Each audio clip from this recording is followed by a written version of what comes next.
Hello students, twelfth के सभी students का आज की ऑनलाइन क्लास में बहुत बहुत स्वागत है। आज हम एक नया चैप्टर शुरू करेंगे। ट्वेल्थ में हमारे 4 चैप्टर कंप्लीट हो चुके हैं। रे ऑप्टिक्स हो गया, वेव ऑप्टिक्स हो गया और द्रव्य की द्वैत प्रकृति वाला चैप्टर हो गया और परमाणु का हो गया, एटम फिजिक्स हो गई। अब आज अपन न्यूक्लियर फिजिक्स पढ़ेंगे, नाभिकीय भौतिकी। नाभिक के बारे में ऑलरेडी अपन इससे पहले वाले चैप्टर में पढ़ चुके हैं कि जो परमाणु होता है 10⁻⁻10 मीटर त्रिज्या का खोखला गोला होता है। ये पिछले चैप्टर में हम पढ़ चुके हैं। रदरफोर्ड का अल्फा कण प्रकीर्णन प्रयोग से ये सिद्ध हुआ था कि परमाणु जो होता है 10⁻10 मीटर त्रिज्या का खोखला गोला होता है। इसका संपूर्ण द्रव्यमान और समस्त धनावेश इसके मध्य भाग में एक सूक्ष्म स्थान पर होता है, जिसे क्या कहते हैं, नाभिक, न्यूक्लियस, जिसकी रेडियस होती है लगभग 10⁻⁻15 मीटर कोटि की। अलग अलग परमाणुओं के नाभिकों की त्रिज्या अलग अलग होती है। तो अब इस चैप्टर में अपन नाभिक के बारे में अध्ययन करेंगे। यानी परमाणु की तो कहानी हम पढ़ चुके, पिछले चैप्टर में परमाणु के बारे में सारी जानकारी हमने पढ़ ली, एटम मॉडल पढ़ लिया। अब जो पढ़ने जा रहे हैं अपन नाभिक के बारे में। नाभिक मतलब ये अंदर का मैटर है। नाभिक आखिर है क्या? तो एक्चुअल में जो नाभिक होता है वो प्रोटॉन प्लस न्यूट्रॉन का संगठन होता है। Proton plus neutron. अब ये पता कैसे लगा? तो चूँकि मैंने पहले बता चुका हूँ आप लोगों को कि सबसे पहले जो खोज हुई थी वो इलेक्ट्रॉन की हुई थी। ठीक है, 1897 में जे टॉमसन मॉडल से किसकी खोज हुई? इलेक्ट्रॉनों की। तो इलेक्ट्रॉनों की खोज जब हुई, इलेक्ट्रॉन नेगेटिव चार्ज वाले थे, तो उसके आधार पर ये प्रूफ हुआ कि जितनी मात्रा में परमाणु में ऋणावेश के रूप में इलेक्ट्रॉन होते हैं उतनी ही मात्रा में धनावेश उपस्थित होना चाहिए। और वो धनावेश कहाँ होता है? नाभिक के अंदर। तो नाभिक में धनावेश जो होता है, अब धनावेश का अगर टोटल द्रव्यमान निकालें, जैसे धनावेश को हम किसके रूप में मानते हैं? प्रोटॉन के रूप में।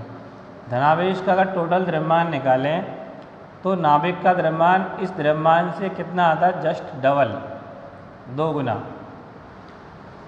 प्रोटॉन के द्रव्यमान का 2 गुना आता है, जिससे सिद्ध हुआ कि नाभिक में केवल प्रोटॉन उपस्थित नहीं होते, बल्कि प्रोटॉन के अलावा भी अन्य कण उपस्थित होते हैं, जिन्हें हम क्या कहते हैं? न्यूट्रॉन कहते हैं। क्योंकि प्रोटॉन ही प्रोटॉन होते हैं तो प्रोटॉन का द्रव्यमान के बराबर ही नाभिक का द्रव्यमान होना चाहिए। भाई मान लो किसी नाभिक में 20 प्रोटॉन हैं, तो नाभिक का द्रव्यमान कितना होना चाहिए? 20 प्रोटॉनों के द्रव्यमान के बराबर होना चाहिए। लेकिन नाभिक का जो द्रव्यमान होता है वो उसमें उपस्थित प्रोटॉनों के द्रव्यमान का लगभग 2 गुना होता है। तो इसका मतलब साफ है कि प्रोटॉन के अलावा अन्य कण भी उपस्थित होते हैं, लेकिन उन पर चार्ज नहीं होता। चार्ज केवल किस पे होता? प्रोटॉन पर। पॉजिटिव चार्ज जो होता है वो केवल किस पे होता है? प्रोटॉन पर। तो न्यूट्रॉन, इसीलिए इसका नाम है, न्यूट्रॉन शब्द आया न्यूट्रल से। प्रोटॉन शब्द होया पॉजिटिव, पॉजिटिव ट्रॉन, पॉजिट्रॉन की तरह ही है प्रोटॉन। पॉजी मतलब धनावेश, पॉजिटिव होता है धनावेश। तो धनावेशित कणों को हमने क्या कहा? प्रोटॉन कहा। अब ये प्रोटॉन की खोज कैसे हुई? तो इसका एक प्रैक्टिकल है, मैं आपको शॉर्ट में बता देता हूँ प्रोटॉन की खोज कैसे हुई। हालांकि यहाँ केवल जानकारी चाहिए, सिलेबस का कोई ज़्यादा बड़ा हिस्सा नहीं है। प्रोटॉन की खोज कैसे हुई? तो प्रोटॉन की खोज करने वाले वैज्ञानिक जो हैं, कई सारे वैज्ञानिकों ने अलग अलग टाइम पर बहुत सारे एक्सपेरिमेंट करके देखे, जिससे ये पता लगा कि वो क्या है, प्रोटॉन होता है क्या है, कौन सा कण है। तो वो प्रोटॉन की खोज सबसे पहले जो की थी रदरफोर्ड ने ही की थी। बेसिक जो प्रैक्टिकल किया था, क्योंकि रदरफोर्ड को फिजिक्स का जनक कहा जाता है। रदरफोर्ड को फिजिक्स का जनक कह सकते हैं या फादर ऑफ फिजिक्स, मतलब एक उपाधि है फादर का मतलब ये नहीं होता कोई फादर है फिजिक्स का, लेकिन एक उपाधि होती है। जैसे फादर ऑफ नेशन है महात्मा गांधी। महात्मा गांधी इसका मतलब नहीं पूरे राष्ट्र के पिताजी हैं रियल में, सब जानते हो। वो तो एक उपाधि है, एक सबको गाइड जो करता है उसे गॉड ऑफ फादर, जैसे गॉड फादर कहते हैं कि नहीं, मतलब कि आपका मार्गदर्शक है, आपका कोई पथ प्रदर्शक है, कोई आपको गाइड कर रहा है, कोई आपको सही दिशा दिखा रहा है, तो वो एज ए क्या होता है, फादर। गुरु भी ऐसे ही होते हैं जो आपको सही दिशा दिखा रहे हैं, ज्ञान बता रहे हैं, समझा रहे हैं, एक्सप्लेन कर रहे हैं, तो वो भी एज ए फादर। इसका मतलब फादर का मतलब सिर्फ एक ही चीज़ नहीं होता, जो जन्म देने वाला वही फादर है। तो यहाँ पे रदरफोर्ड को क्या कहते हैं, जनक ऑफ भौतिकी, यानी फादर ऑफ फिजिक्स। तो प्रोटॉन की खोज इलेक्ट्रॉन की खोज तो पहले ही हो चुकी थी, ये मैंने आपको बताया ही है। अब उसके बाद किसकी खोज हुई, प्रोटॉन की। तो प्रोटॉन की खोज में कुछ अन्य कण जो हैं, जैसे किसी गैस का आयनीकरण करते हैं तो आयनीकरण से कुछ कण निकलते हैं। जैसे अल्फ़ा कणों की टक्कर करा दें मान लो किसी हाइड्रोजनी पदार्थ का, कोई पदार्थ जिसमें हाइड्रोजन के तत्व हैं उस पर अल्फ़ा कणों की टक्कर कराएं और यहाँ पे एक ऐसा पात्र रख दें जिसमें गैस भरी हो कोई भी, तो इसमें से कुछ अज्ञात कण निकलते हैं, अदृश्य होते हैं क्योंकि प्रोटॉन न्यूट्रॉन सब सूक्ष्म कण होते हैं, दिखते नहीं हैं। तो वो गैस का क्या करते हैं, आयनीकरण।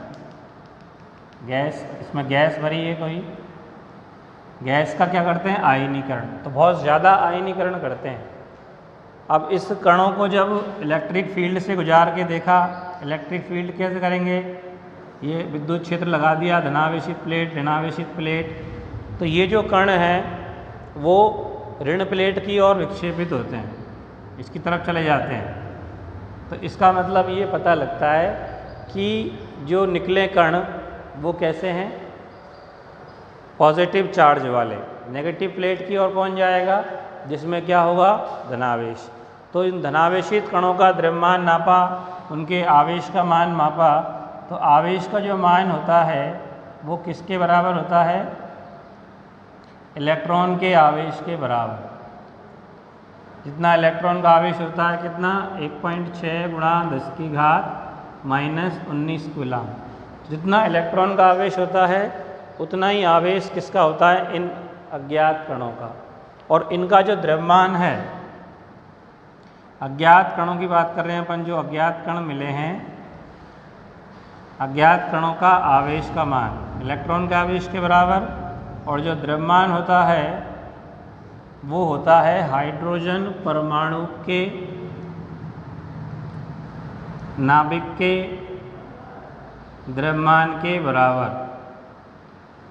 हाइड्रोजन परमाणु का जो नाभिक होता है, हाइड्रोजन नाभिक, उसके द्रव्यमान के बराबर होता है। तो इसलिए इस पॉजिटिव होने की वजह से इसका नाम क्या रख दिया, प्रोटॉन।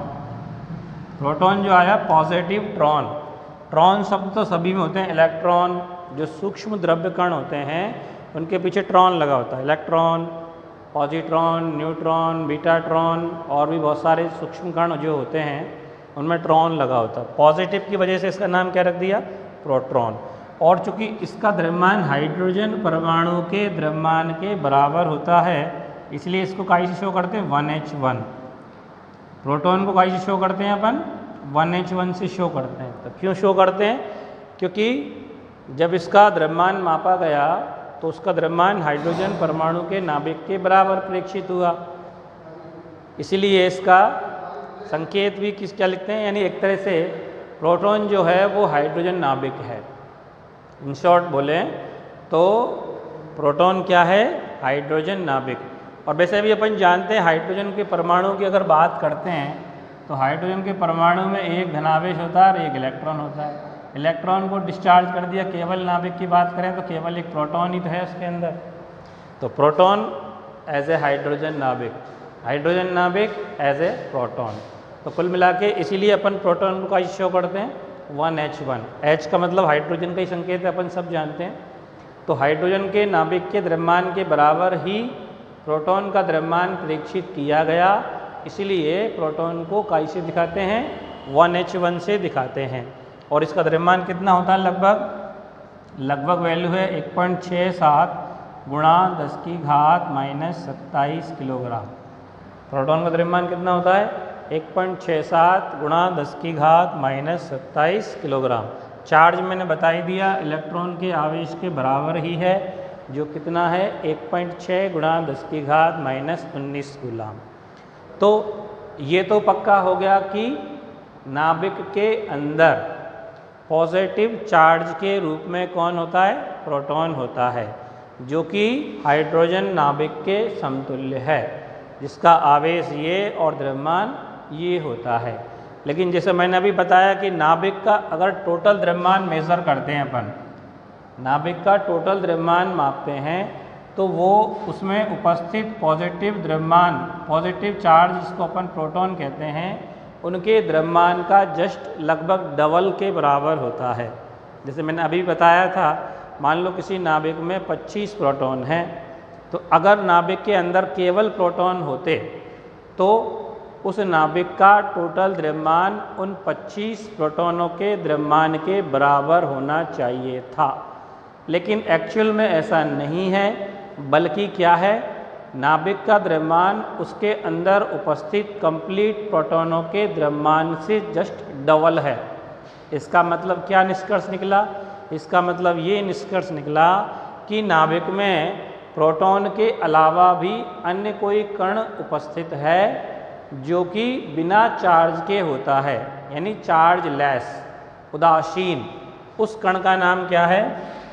न्यूट्रॉन, जिसे कहते हैं अपन। तो न्यूट्रॉन की खोज भी इसी तरह से हुई थी। उसमें न्यूट्रॉन जो था, न्यूट्रॉन की खोज कैसे हुई, मैं एक शॉर्ट में आप लोगों को समझा देता हूँ। बेसिकली इसका प्रैक्टिकल कोई सिलेबस में नहीं है, लेकिन ज्ञान वृद्धि के लिए, जानकारी के लिए न्यूट्रॉन की खोज कैसे हुई। तो उसमें क्या था, एक कोई भी पदार्थ, जैसे अल्फा कण प्रकीर्णन प्रयोग अपन करते हैं, वैसा ही प्रयोग यहाँ पे करके देखें। तो बेरिलियम पट्टिका, एक यहाँ हमने लिए बेरिलियम, बेरिलियम जानते हो तुम सब, बेरिलियम पट्टिका है। इस पर तीव्रगामी अल्फा कणों की टक्कर कराई। अल्फा कण अत्यधिक ऊर्जा वाले कण होते हैं, तो इसमें से कुछ अदृश्य किरणें निकलती हैं। क्या निकलती हैं? अदृश्य। चूँकि प्रोटॉन, न्यूट्रॉन सभी ऐसे कण हैं जो दिखाई नहीं देते, तो इनको क्या कह रहे हैं अपन? अदृश्य और अज्ञात। अज्ञात इसलिए कि अभी पता नहीं है, हमें खोज कर रहे हैं। अदृश्य और अज्ञात किरणें हैं। तो इनका नाम शुरू में तो जिन साइंटिस्ट ने ये प्रैक्टिकल किया था, बोथेवेकर, उन्होंने इसका नाम क्या रख दिया? गामा किरणें, क्योंकि ये चार्ज लेस होती हैं, आवेश रहित। तो गामा किरणें विद्युत चुंबकीय तरंगें होती हैं, वो भी चार्ज लेस होती हैं। गामा किरणें जो होती हैं उन पे भी कोई चार्ज नहीं होता, बिना चार्ज के होती हैं। ये भी चार्ज लेस थे, अदृश्य थे, पता है नहीं, अज्ञात है, कुछ नहीं पता, ना न्यूट्रॉन को जानते हैं ना किसी को जानते हैं। खोज स्टार्ट हो रही है, तो इसका मतलब ये लगभग 1930 की बात है, 1930 की बात है। तो उस समय इसके बारे में कोई जानकारी नहीं है। अब चूँकि ये उदासीन है, इसलिए इन्होंने इसका नाम क्या रख दिया? गामा किरणें। अब इन किरणों को किसी नाइट्रोजनी पदार्थ से गुजारा। कैसे गुजारा? हाइड्रोजनी पदार्थ कोई भी ले लो, हाइड्रोजनी पदार्थ जैसे फॉर एग्जांपल पैराफिन, मोम आदि, कोई भी, इनमें हाइड्रोजन परमाणु होते हैं। तो गामा किरणों के मार्ग में, जिनको अपन गामा किरण कह रहे हैं, अभी फिलहाल ये गामा किरण नहीं है, टोटली क्या है? अज्ञात है। लेकिन उन्होंने उदासीन होने की वजह से इन्हें क्या बोल दिया? गामा किरण। अब जब ये इसमें से गुजरी, तो इन्होंने इसमें से क्या निकाल दिए? प्रोटॉन निकाल दिए। प्रोटॉन की खोज तो पहले हो चुकी। क्या निकाल दिए इसमें से? प्रोटॉन, क्योंकि हाइड्रोजन ही पदार्थ है, तो हाइड्रोजन के नाभिक है ही। इनकी जो ऊर्जा उस समय थी वो लगभग 10-12 मेगा इलेक्ट्रॉन वोल्ट पाई गई। लेकिन इसमें से हाइड्रोजन निकालने के लिए इनकी ऊर्जा होनी चाहिए थी 55 मेगा इलेक्ट्रॉन वोल्ट। क्या होनी चाहिए थी? 55, जबकि है कितनी इसकी? 7 या 8। इनकी ऊर्जा कितनी पाई गई? 7 मेगा इलेक्ट्रॉन वोल्ट। जिनको गामा किरण अपन कह रहे हैं उनकी एनर्जी को अगर मापा तो कितनी थी? लगभग 7 मेगा इलेक्ट्रॉन वोल्ट। और इनके मार्ग में हमने क्या रख दिया? एक हाइड्रोजनी पदार्थ रख दिया। तो हाइड्रोजनी पदार्थ में से इसने प्रोटॉन निकाल दिए। इसका मतलब ये है कि इनमें पर्याप्त मात्रा में ऊर्जा है। भाई किसी पदार्थ में से प्रोटॉन निकालना इतना आसान काम थोड़ी है। प्रोटॉन कहाँ होता है? परमाणु में नहीं, परमाणु के अंदर अति सूक्ष्म भाग नाभिक के अंदर। तो कोई नाभिक में घुस के उसमें से प्रोटॉन बाहर निकाल दे तो कोई छोटी मोटी एनर्जी थोड़ी चाहिए। ऐसे थोड़ी तुम्हारे घर के अंदर ही अंदर बिल्कुल 7 तालों में बंद कोई आदमी पैक बैठा है और बाबू घसीट के बाहर निकाल रहा है, कोई आसान काम थोड़ी है। बहुत ज़्यादा ऊर्जा चाहिए कि नहीं चाहिए? तो यहाँ पे जो एनर्जी यहाँ पे मापन हुआ वो कितना था? 7। लेकिन अगर कैलकुलेट करके देखें तो इस पदार्थ में से प्रोटॉन निकालने के लिए कम से कम कितनी ऊर्जा होनी चाहिए? 55 मेगा इलेक्ट्रॉन वोल्ट, यानी इसकी लगभग 8 गुना। 7 × 8 = 56, ठीक है। तो इतनी ऊर्जा है नहीं इसके पास। एक्चुअल ऊर्जा कितनी है इसकी? 7। और प्रोटॉन निकाल दिए तो प्रोटॉन निकालने के लिए कितनी ऊर्जा होनी चाहिए? 55।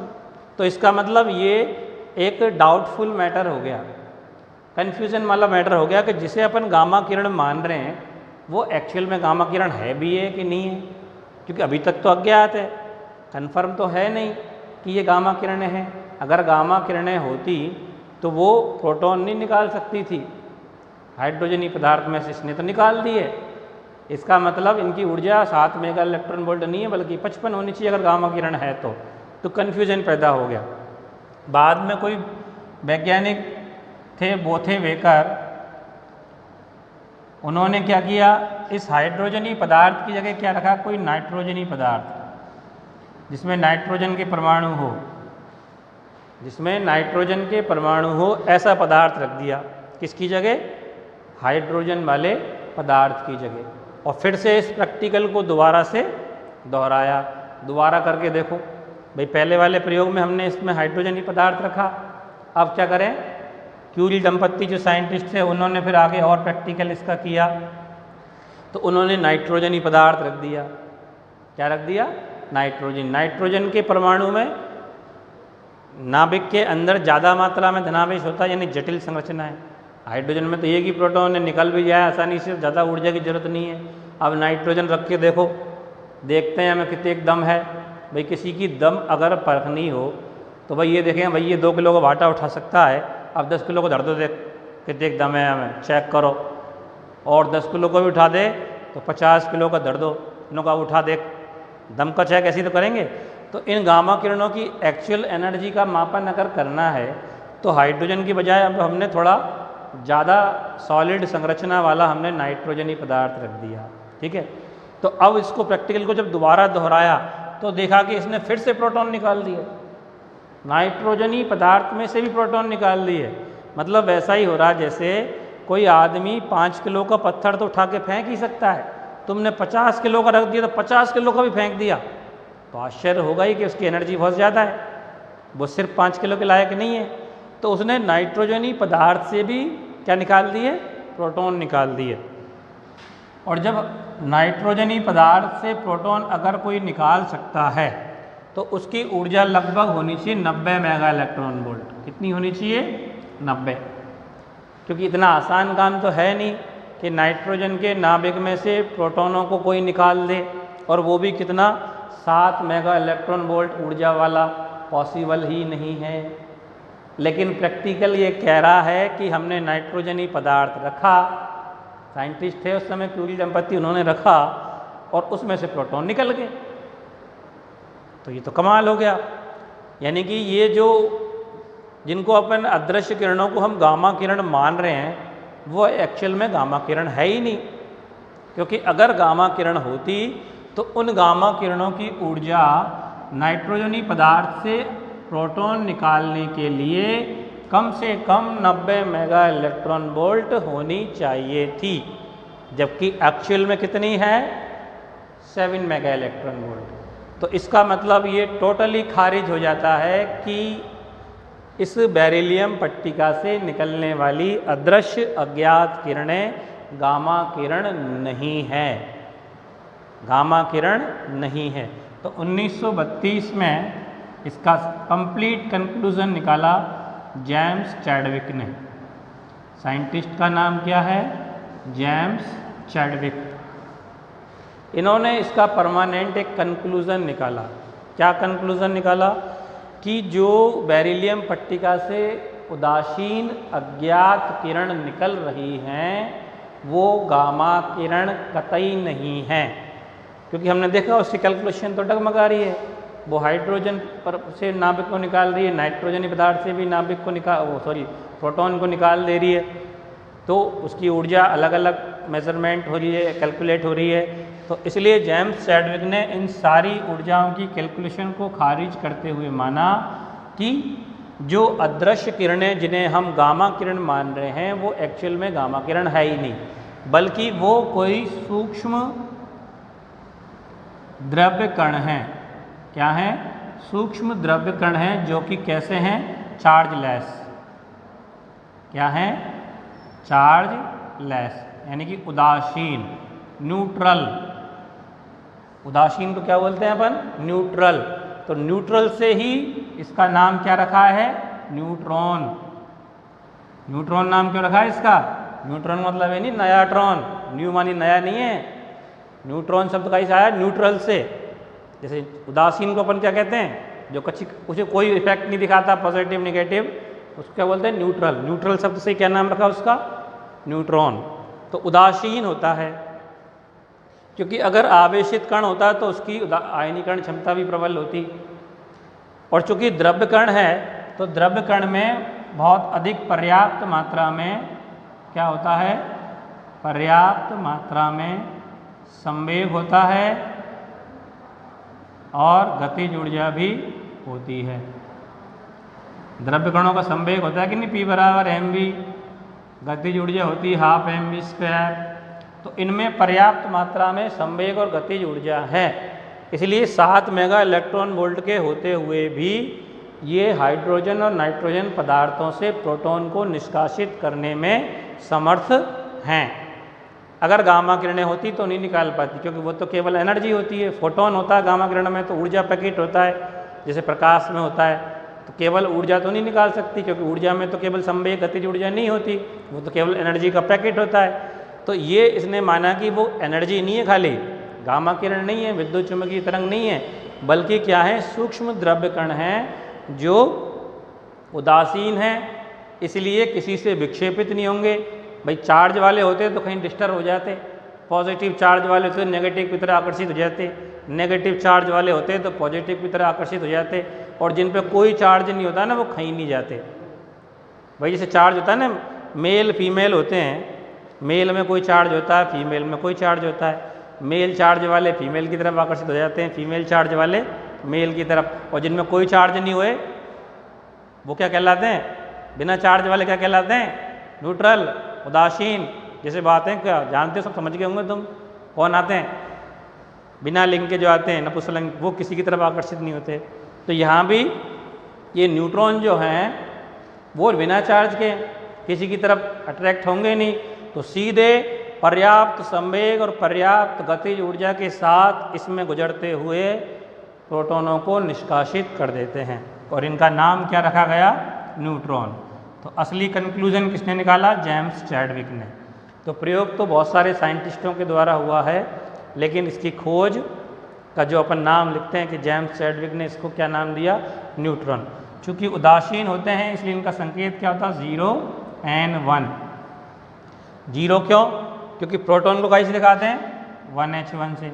1 क्या संकेत है? ये धनावेश, आवेश का संकेत है कि एक इलेक्ट्रॉन के बराबर आवेश होता है इस पर, और इतना द्रव्यमान होता है। अब द्रव्यमान तो इसका और इसका बराबर है।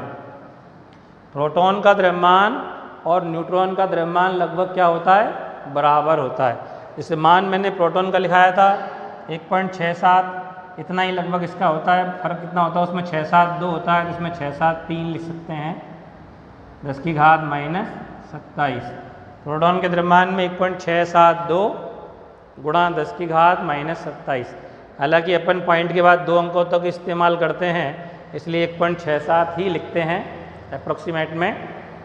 लेकिन थोड़ा सा डिफरेंस अगर देखें तो उसमें 1.672 और इसमें इसका द्रव्यमान 1.672 गुणा 10 की घात -27 लिख सकते हैं, और इसमें 1.673 गुणा 10 की घात -27 किलोग्राम लिख सकते हैं। तो 0n1 इसलिए लिखते हैं कि चार्ज क्या है 0, इसकी तुलना करें तो यहाँ 1 चार्ज है इसलिए 1 लिखते हैं संकेत, यहाँ पे चार्ज है ही नहीं, न्यूट्रल है इसलिए 0 लिखते हैं। द्रव्यमान दोनों का इक्वल है तो यहाँ 1 तो यहाँ भी 1, और n4 न्यूट्रल उदासीन है, न्यूट्रॉन का संकेत हो गया, ये प्रोटॉन का संकेत हो गया। तो इसका मतलब नाभिक की संरचना में कौन कौन उपस्थित हैं? न्यूट्रॉन जो कि चार्जलेस होते हैं और प्रोटॉन जो कि धनावेशित होते हैं। तो न्यूट्रॉन और प्रोटॉन का कंप्लीट संगठन ग्रुप क्या कहलाता है? तुम्हारा नाभिक। तो नाभिक की शॉर्ट में डेफिनेशन क्या है? नाभिक क्या है? न्यूट्रॉन जो कि उदासीन है और प्रोटॉन जो कि पॉजिटिव चार्ज वाले हैं, उनका एक संगठन ग्रुप, एक युग्म क्या कहलाएगा? नाभिक। तो नाभिक वो है जहाँ उदासीन न्यूट्रॉन और धनावेशित प्रोटॉन एक साथ मिलके रहते हैं, उसे कहते हैं नाभिक। ठीक है। आप देखो अपन नाभिक के आकार की बात करते हैं। नाभिक का आकार, नाभिक में क्या होते हैं ये भी मतलब बता ही दिया, न्यूट्रॉन होता है, प्रोटॉन होता है। नाभिक का आकार, आकृति एवं घनत्व। आकार, आकृति एवं घनत्व क्या है? ठीक है। तो जैसा मैंने अभी बताया कि नाभिक क्या है? धनावेशित कण प्रोटॉन और उदासीन कण न्यूट्रॉन का संगठन, उनका ग्रुप, वो निकाय, वो स्थान जहाँ पॉजिटिव चार्ज वाले प्रोटॉन और बिना चार्ज वाले न्यूट्रॉन एक साथ एक युग्म के रूप में उपस्थित होते हैं, उसे हम क्या कहते हैं? नाभिक कहते हैं। अब नाभिक का जो आकार है, साइज, आकार मीन साइज, तो साइज जो होता है वो किस पे डिपेंड करेगा? एक कॉमन सेंस है, एक कॉमन थिंग अपन लगा सकते हैं, कॉमन सोच अपन लगा सकते हैं कि जब संगठन है, जैसे मान लो 20 लोग इकट्ठे हो गए तो 20 लोगों का साइज, और 50 लोग इकट्ठे हो गए तो 50 लोगों का साइज, किसका साइज ज़्यादा होगा बताओ? भाई यहाँ पे नाभिक क्या है? न्यूट्रॉन प्रोटॉन का संगठन, मतलब भीड़ है एक तरह से। न्यूट्रॉन और प्रोटॉन का संगठन को अपन क्या कह रहे हैं? नाभिक कह रहे हैं। अगर कम संख्या में प्रोटॉन न्यूट्रॉन उपस्थित हैं तो इसका मतलब उसका साइज छोटा होगा, और अगर ज़्यादा संख्या में हो गए न्यूट्रॉन प्रोटॉन एक साथ इकट्ठे एक साथ हैं तो उसका साइज भी क्या हो जाएगा? बड़ा।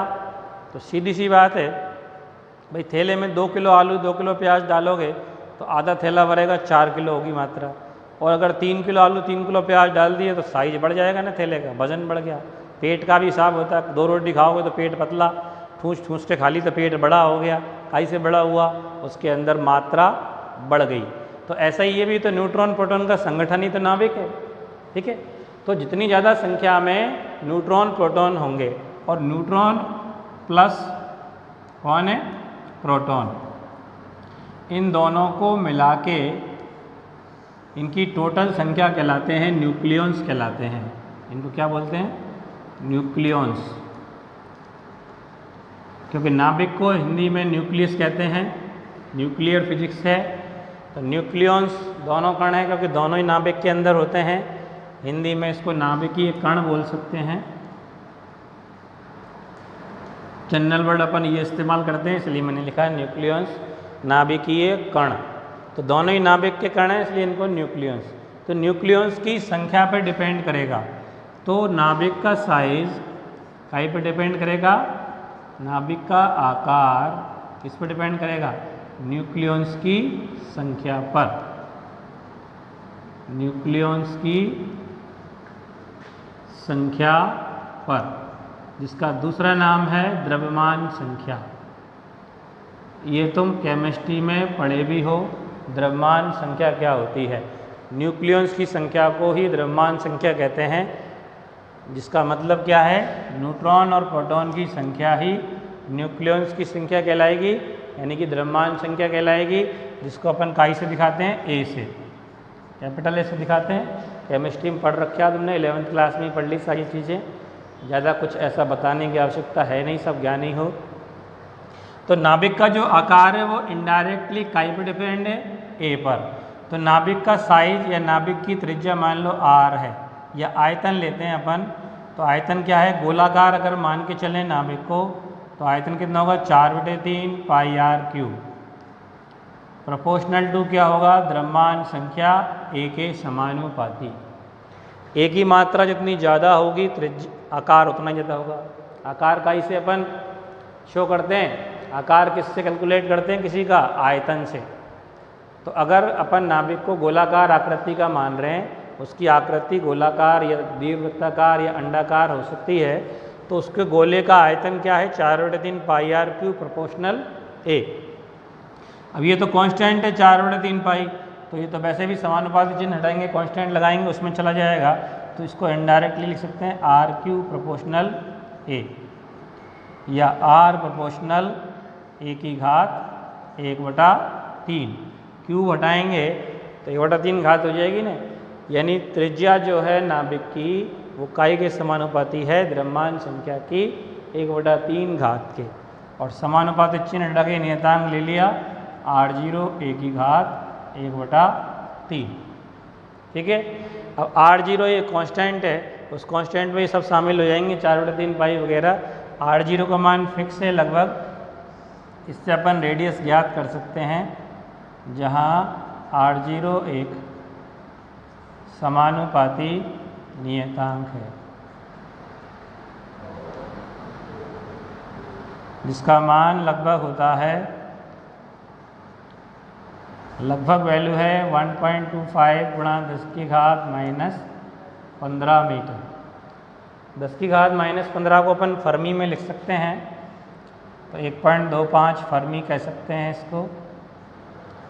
तो नाभिक की जो रेडियस है वो इससे कैलकुलेट कर सकते हैं। अब अलग अलग परमाणुओं के नाभिकों में द्रव्यमान संख्या अलग अलग होती है, तो द्रव्यमान संख्या का मान रख दें, r0 का मान फिक्स है, तो अपन किसी भी नाभिक की त्रिज्या ज्ञात कर सकते हैं। तो इससे अपन नाभिक का आकार कैलकुलेट कर सकते हैं, परमाणुवीय नाभिकों का आकार क्या है। आकृति तो लगभग गोलाकार होती है, और घनत्व अगर मापें, डेंसिटी जिसको कहते हैं, d से दिखाएं, तो घनत्व कैसे लिखते हैं, घनत्व क्या होता है, द्रव्यमान बटे आयतन। किसी पदार्थ का जब घनत्व अपन निकालते हैं तो द्रव्यमान बटे आयतन, तो अपन किसका घनत्व निकाल रहे हैं, नाभिक का, नाभिक का घनत्व ज्ञात कर रहे हैं। तो किसके बराबर आएगा, द्रव्यमान कितना आएगा, तो नाभिक में होता क्या है एक्चुअल में, केवल न्यूट्रॉन और प्रोटॉन, इसके अलावा तो कोई द्रव्यमान है ही नहीं। तो न्यूट्रॉन और प्रोटॉन का कुल मिला के द्रव्यमान, और न्यूट्रॉन प्रोटॉन की कुल संख्या क्या कहलाती है, न्यूक्लियॉन संख्या या द्रव्यमान संख्या। द्रव्यमान संख्या को कैसे दिखाते हैं, ए से। इसका मतलब द्रव्यमान कितना होगा, द्रव्यमान संख्या, जैसे एक न्यूक्लियन का द्रव्यमान मान लो कितना है, m, स्मॉल m, माना एक न्यूक्लियन, न्यूक्लियन का मतलब एक न्यूट्रॉन या एक प्रोटॉन, दोनों का द्रव्यमान लगभग सेम सा ही होता है। अभी मैंने बताया था, थोड़ा सा अंतर है, न्यूट्रॉन का थोड़ा सा ज़्यादा होता है प्रोटॉन से, लेकिन मैथमेटिकली अपन लगभग समान ही मान के चल रहे हैं। तो माना एक न्यूक्लियन का द्रव्यमान कितना है, स्मॉल m, एक न्यूक्लियन का द्रव्यमान स्मॉल m, और न्यूक्लियंस की संख्या कितनी है, कैपिटल A के बराबर। मैंने बताया ना, अभी न्यूट्रॉन प्रोटॉन की कुल संख्या कैसे दिखाएंगे, A से। तो एक न्यूक्लियन का द्रव्यमान m है, तो A न्यूक्लियन का द्रव्यमान कितना हो गया, ma। टोटल संख्या से गुणा कर देंगे ना उसको, भाई मान लो 20 न्यूक्लियन है टोटल, एक न्यूक्लियन का द्रव्यमान स्मॉल m, तो 20 का कितना हो गया, 20 m। 25 न्यूक्लियन है तो 25 m।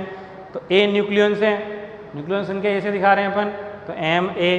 और आयतन क्या लिखेंगे, गोलाकार मान के चल रहे हैं नाभिक को, तो 4/3 पाई r क्यूब।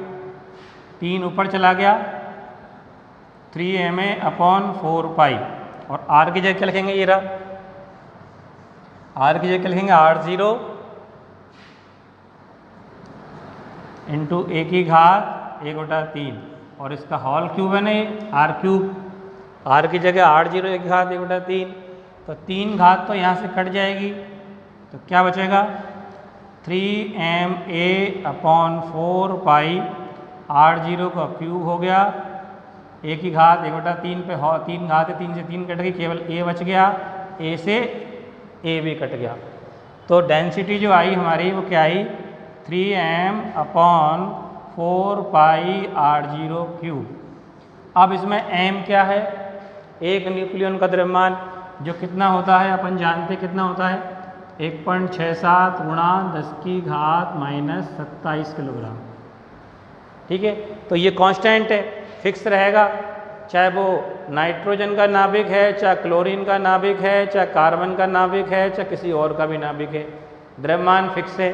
तो ये कांस्टेंट 4π कांस्टेंट, r0 का मान भी कांस्टेंट, इसका मतलब पूरा घनत्व क्या है नियत, और नियत होने का मतलब कह सकते हैं एक समान, यानी कि सभी परमाणुओं के नाभिकों का घनत्व कैसा होता है, एक समान होता है, सबका घनत्व एक समान है। द्रव्यमान संख्या सारे नाभिकों की अलग अलग है, पॉजिटिव चार्ज यानी प्रोटॉन की मात्रा अलग अलग है, न्यूट्रॉन की मात्रा भी अलग अलग है, लेकिन घनत्व की जो वैल्यू है वो सबकी क्या है एक समान है। इस सूत्र के आधार पर हम कह रहे हैं, इसका मान भी निकाल के देखें तो m का मान है 1.67 × 10⁻⁻27 अपॉन 4, पाई का मान 3.14 और r0 का मान जैसे मैंने बताया अभी 1.25 × 10⁻⁻15 का क्यूब। तो d का मान जो आएगा लगभग ले रहे हैं, इनको गुणा भाग कर लेना, 10⁻15 × 45 माइनस की 45 ऊपर गई प्लस 45 और 27 माइनस की 45 में 27 गए कितने बचे लगभग 18, 10 की घात क्या बच गई 18, 45 ऊपर हो गए 15 × 45 प्लस होगी और माइनस की 27, तो 45 में 27 के कितने बचे 18, तो लगभग 10 की घात 18 में आ रहा है किलोग्राम प्रति घन मीटर। और भी मान आएगा यहाँ पे गुणा में, वो कैलकुलेट कर लेना अपने आप, तुम गुणा भाग कर लेना। तो 10 की घात 18 किलोग्राम प्रति घन मीटर, कितना ज़्यादा घनत्व है, बहुत बहुत बहुत ज़्यादा घनत्व है ये, क्योंकि सॉलिड के जो घनत्व होते हैं वो लगभग 10 की घात 3 या 4 में आते हैं ठोस पदार्थों के, और ये कितना 10 की घात 18। तो सपोज करो, सोचो दिमाग पर जोर डाल के कि नाभिक में न्यूट्रॉन प्रोटॉन कितने पास पास होते होंगे। घनत्व काय से दिखाते हैं अपन, घनत्व काय से दिखाते हैं पास पास होने से। कोई अगर पास पास है तो घनत्व ज़्यादा है, दूर दूर है तो घनत्व कम है। ऐसे ही करते हैं ना अपन, एक नॉर्मल ऑब्जर्वेशन अगर करें तो अगर पास पास हैं तो घनत्व ज़्यादा, दूर दूर हैं तो घनत्व कम। किसी की खोपड़ी में जैसे कहते हैं घने बाल है साहब, तो घने काय से कहते हैं, ज़्यादा मात्रा में बाल है, बिल्कुल पास पास हैं, गैप नहीं दिखाई दे रहा, तो अपन कहते हैं घने बाल, मतलब घनत्व ज़्यादा। और कोई टकला है बीच में से, कहीं कहीं बाल उड़े उड़े से हैं और गिनती के बाल हैं, कहीं गंजा दिख रहा बीच में, तो क्या कहते हैं अपन कम घनत्व, क्योंकि दूर दूर बाल हैं। तो दूर दूर अगर हैं तो कम घनत्व, ज़्यादा पास पास हैं तो ज़्यादा घनत्व। तो यहाँ पे इतना ज़्यादा घनत्व क्या शो कर रहा है कि नाभिक के अंदर न्यूट्रॉन प्रोटॉन अति निकट होते हैं, बहुत पास पास होते हैं, क्लोजली सिटिंग होती है उनकी, बिल्कुल पास पास बैठे हैं, इसीलिए नाभिक का घनत्व क्या होता है बहुत ज़्यादा होता है। ठीक है।